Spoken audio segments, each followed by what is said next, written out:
ಪ್ರಿಯರೇ, ದಿನದ ಬದುಕಿಗೊಂದು ಕ್ರಿಸ್ತನ ಈ ದನಿ ನಮ್ಮೆಲ್ಲರಿಗೂ ಪ್ರೇರಣೆಯಾಗಲಿ. ಪೂಜಾ ವಿದ್ಯಾ ಸಾಧಾರಣ ಕಾಲದ 12ನೆಯ ವಾರ, ಜೂನ್ 26, 2024 ಬುಧವಾರ. ಮತ್ತಾಯನು ಬರೆದ ಪವಿತ್ರ ಶುಭ ಸಂದೇಶದಿಂದ ವಾಚನ. 7ನೇ ಅಧ್ಯಾಯ 15ರಿಂದ 20ರವರೆಗಿನ ವಚನಗಳು. ಆ ಕಾಲದಲ್ಲಿ ಯೇಸು ತಮ್ಮ ಶಿಷ್ಯರಿಗೆ ಹೀಗೆಂದರು: ಸುಳ್ಳು ಪ್ರವಾದಿಗಳ ಬಗ್ಗೆ ಎಚ್ಚರಿಕೆಯಿಂದಿರಿ.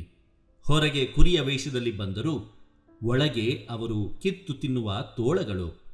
ಅವರ ವರ್ತನೆಯಿಂದ ನೀವು ಅವರನ್ನು ಗುರುತು ಹಚ್ಚುವಿರಿ. ಮುಳ್ಳು ಕಳ್ಳಿಯಲ್ಲಿ ದ್ರಾಕ್ಷಿ ಕೊಯ್ಯುವುದುಂಟೆ? ಮದ್ದು ಗುಣಿಕೆಯಲ್ಲಿ ಅಂಜೂರ ಕೀಳುವುದುಂಟೆ? ಅದರಂತೆಯೇ ಒಳ್ಳೆಯ ಮರ ಒಳ್ಳೆಯ ಹಣ್ಣನ್ನು, ಕೆಟ್ಟ ಮರವು ಕೆಟ್ಟ ಹಣ್ಣನ್ನು ಕೊಡುತ್ತದೆ. ಒಳ್ಳೆಯ ಮರ ಕೆಟ್ಟ ಹಣ್ಣನ್ನು ಕೊಡಲಾರದು, ಹಾಗೆಯೇ ಕೆಟ್ಟ ಮರ ಒಳ್ಳೆಯ ಹಣ್ಣನ್ನು ಕೊಡಲಾರದು. ಒಳ್ಳೆಯ ಫಲವನ್ನು ಕೊಡದ ಪ್ರತಿಯೊಂದು ಮರವನ್ನು ಕಡಿದು ಬೆಂಕಿಯಲ್ಲಿ ಹಾಕಲಾಗುವುದು. ಆದ್ದರಿಂದ ಸುಳ್ಳು ಪ್ರವಾದಿಗಳನ್ನು ಅವರ ನಡತೆಯಿಂದ ಗುರುತು ಹಚ್ಚುವಿರಿ. ಪ್ರಭುವಿನ ಶುಭ ಸಂದೇಶ. ಕ್ರಿಸ್ತರೇ ನಿಮಗೆ ಸ್ತುತಿ ಸಲ್ಲಲಿ. ಚಿಂತನೆ. ಕ್ರಿಸ್ತನಲ್ಲಿ ನಾವು ಬೇರೂರಿದರೆ ನಮ್ಮೆಲ್ಲರ ಕಪಟತನ ಕ್ಷೀಣಿಸಬಹುದು. ಪ್ರಭು ಯೇಸು ಕ್ರಿಸ್ತರಲ್ಲಿ ಆತ್ಮೀಯರೇ, ಸುಳ್ಳು ಪ್ರವಾದಿಗಳ ಬಗ್ಗೆ ಎಚ್ಚರಿಕೆಯಿಂದಿರಿ. ಹೊರಗೆ ಕುರಿಯ ವೇಷದಲ್ಲಿ ಬಂದರೂ ಒಳಗೆ ಅವರು ಕಿತ್ತು ತಿನ್ನುವ ತೋಳಗಳು ಎಂಬ ಮಾತುಗಳ ಮೂಲಕ ಪ್ರಭು ಯೇಸು ಕ್ರಿಸ್ತರು ಇಂದಿನ ಶುಭ ಸಂದೇಶದಲ್ಲಿ ಜಾಗೃತಿಯ ಗಂಟೆಯನ್ನು ಬಾರಿಸುತ್ತಿದ್ದಾರೆ.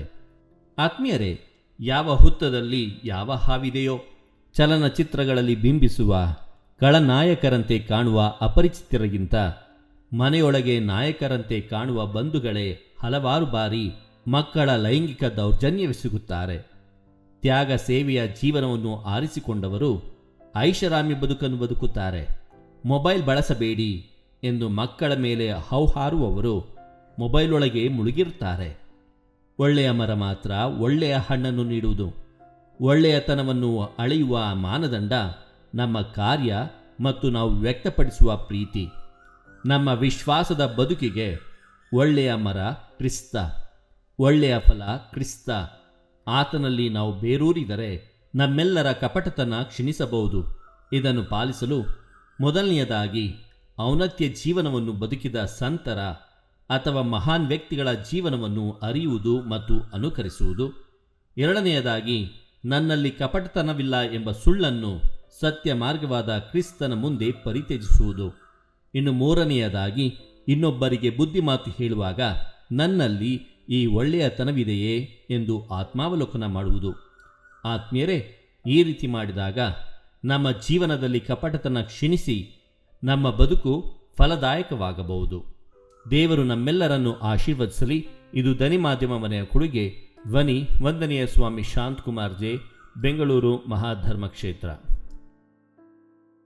ಪ್ರಿಯರೇ, ಈ ಚಾನೆಲ್ ಅನ್ನು ಸಬ್ಸ್ಕ್ರೈಬ್ ಮಾಡಿ ಪ್ರತಿದಿನ ದೇವರ ವಾಕ್ಯವನ್ನು ಆಲಿಸುತ್ತಾ ಅದನ್ನು ಇತರರೊಂದಿಗೆ ಹಂಚಿಕೊಳ್ಳಲು ನಮಗೆ ನೆರವಾಗಿರಿ.